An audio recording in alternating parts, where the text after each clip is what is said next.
तो अब आ जाते हैं लॉ ऑफ केमिकल कॉम्बिनेशन में। ये इसमें दो लॉज आता है, एक laws of conservation of mass आता है और एक कांस्टेंट लॉ आता है, कांस्टेंट प्रोपोर्शन वाला आता है, लॉ ऑफ कांस्टेंट प्रोपोर्शन।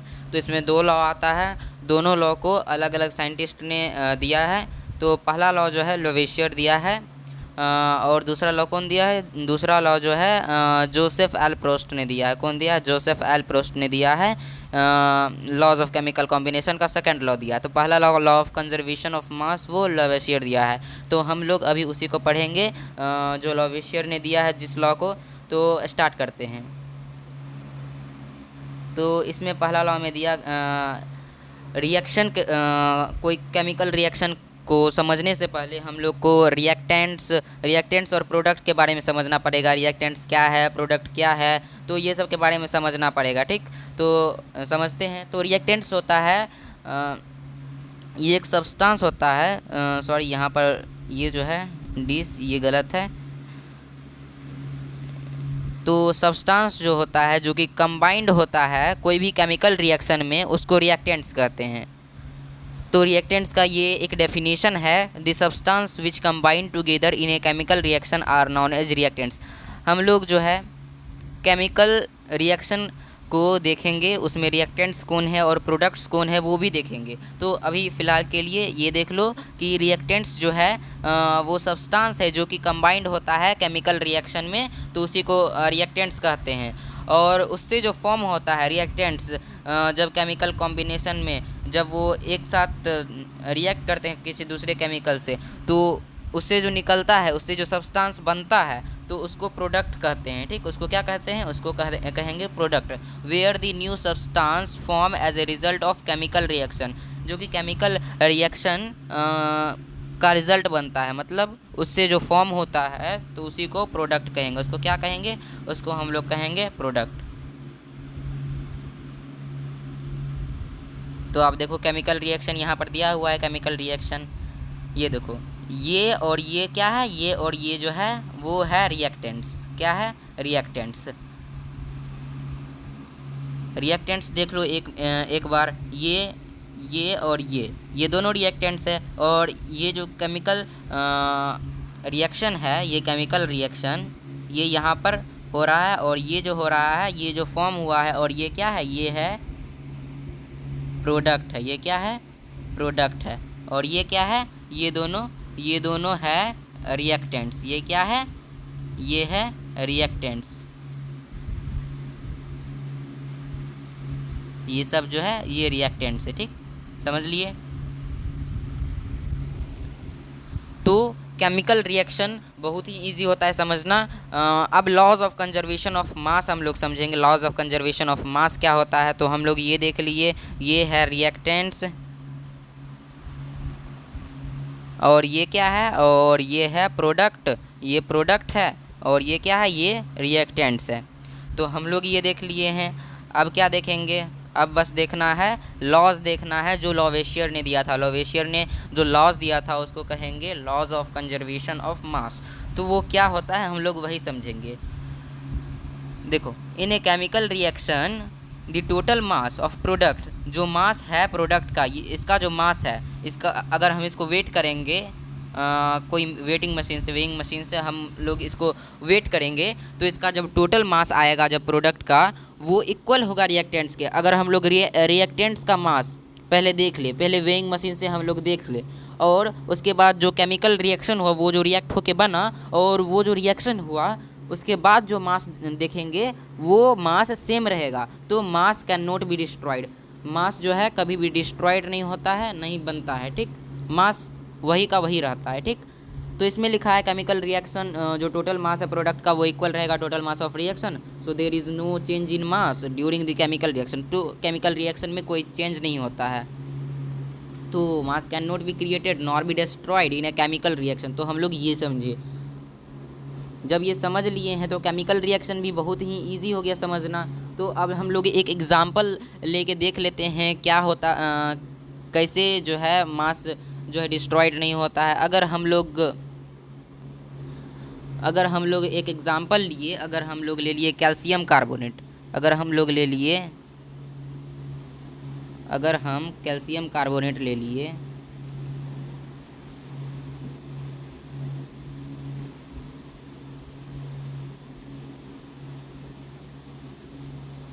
ये कैल्शियम कार्बोनेट हम लिए, अब इसको क्या किए, इसको रिएक्ट करवाएं, इसको हीट दिए, एक केमिकल रिएक्शन दिए, एक केमिकल रिएक्शन हुआ हीट का, हीट, ओके, इसको हीट,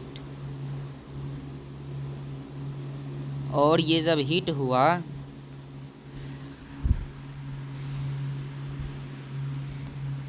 ये केमिकल रिएक्शन हुआ, यहाँ क्या हुआ, केमिकल रिएक्शन,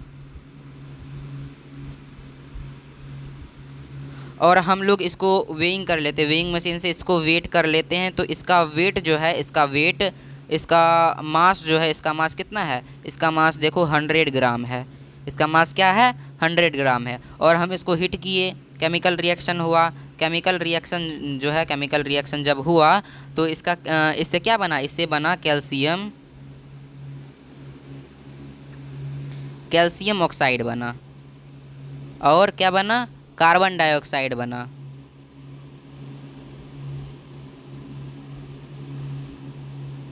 और क्या बन गया, और बन गया कार्बन डाइऑक्साइड।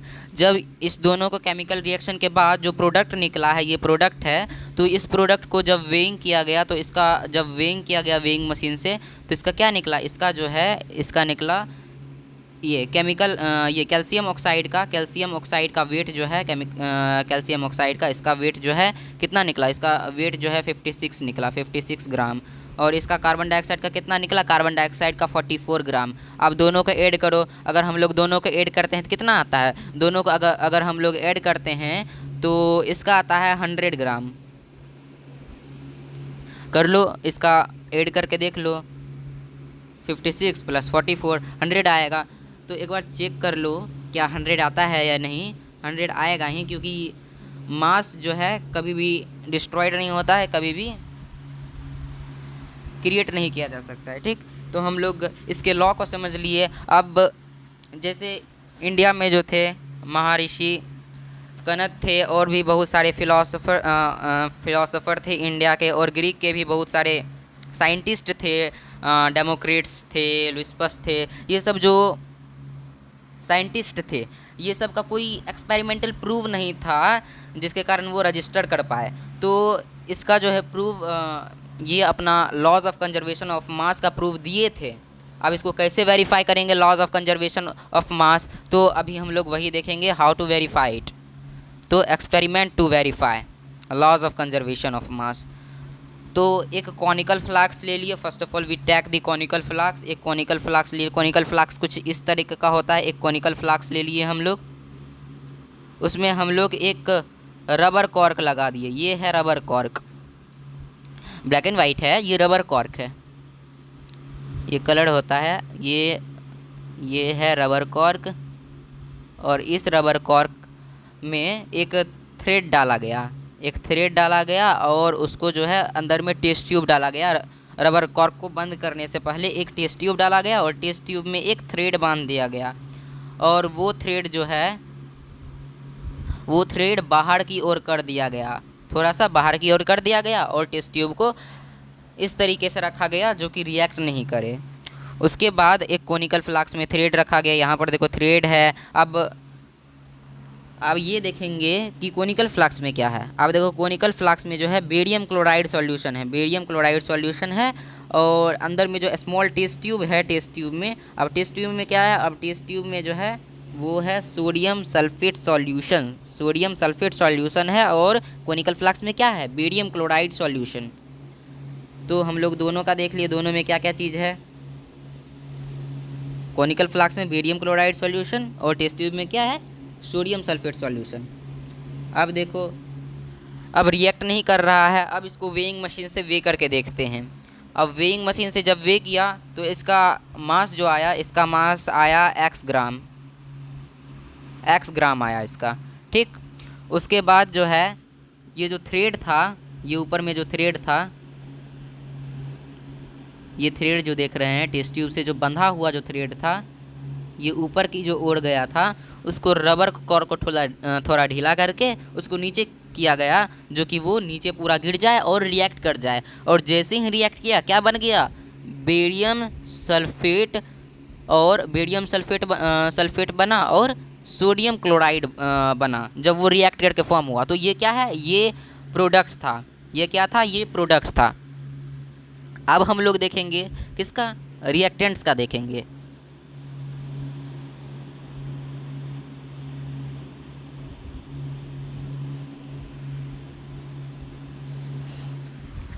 अब रिएक्टेंट्स में क्या देखेंगे, रिएक्टेंट्स में क्या था, बेरियम क्लोराइड था और सोडियम सल्फेट था,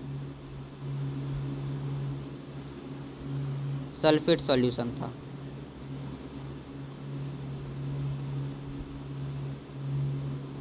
ये बेरियम क्लोराइड जो है इसको कहाँ रखा गया, बेरियम क्लोराइड सॉल्यूशन को जो है वो कोनिकल फ्लास्क में रखा गया, और टेस्ट ट्यूब में क्या रखा है, छोटे से टेस्ट ट्यूब में सोडियम सल्फेट सॉल्यूशन का एक 5% रखा गया सॉल्यूशन। अब जो है इसको जब थ्रेड को नीचे किया तब जो है वो टेस्ट ट्यूब का जो केमिकल था वो कोनिकल फ्लास्क के केमिकल से रिएक्ट हो गया। और जब रिएक्ट हुआ तो क्या फॉर्म हुआ, फॉर्म दो चीज हुआ, फॉर्म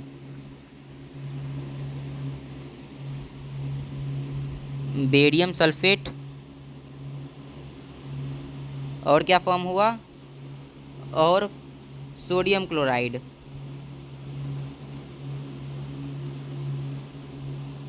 और सोडियम क्लोराइड फॉर्म हुआ। तो इतना तो जान लिए क्या है रिएक्टेंट्स और क्या है प्रोडक्ट्स। तो हम लोग रिएक्टेंट्स के बारे में अभी हम लोग मास निकालेंगे, जो इसका कितना मास आया जब वो रिएक्ट नहीं किया। तो जब रिएक्ट नहीं किया तो उसका हम लोग मास निकालेंगे। तो इसका जब हम लोग मास किए, ये दोनों को, ये रिएक्टेंट्स का जो हम लोग मास निकाले, इसका हम लोग जब मास निकाले वेइंग मशीन पर, जब हम लोग वेइंग मशीन पर इसका मास निकाले तो इसका वेइंग मशीन पर कितना मास आया, इसका x ग्राम मास आया, x ग्राम इसका मास आया। अब हम लोग देखेंगे प्रोडक्ट का।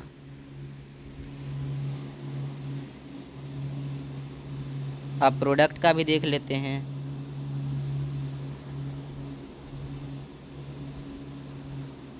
अब प्रोडक्ट क्या बना था, बेरियम सल्फेट,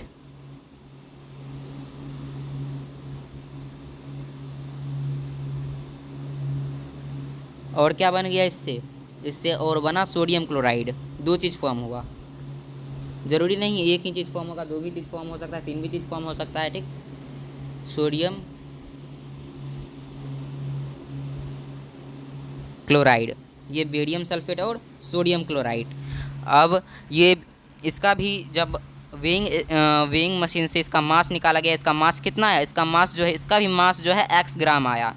तो हम लोग इससे कंक्लूड किए कि in the chemical reaction the mass of the product is equal to the mass of the reactants. और ये भी बोल सकते हैं mass can neither be created nor be destroyed in a chemical reaction. तो हम लोग ये देख लिए क्या होता है law of conservation of mass. The law of conservation of mass means that in given reaction the total mass of product is equal to the total mass of reactants. There is no change in mass during in chemical reaction. तो there is no gain or loss in mass. तो कोई profit नहीं होगा मास को, कोई भी loss या profit नहीं होगा, जितना है उतना ही बनेगा, जब रिएक्ट होने के बाद भी उतना ही बनेगा। तो हम लोग एक्सपेरिमेंट देख लिए, अब एग्जांपल भी देख लिए, केमिकल रिएक्शन क्या होता है, प्रोडक्ट क्या होता है, रिएक्टेंट्स क्या होता है, और law of conservation of mass क्या होता है।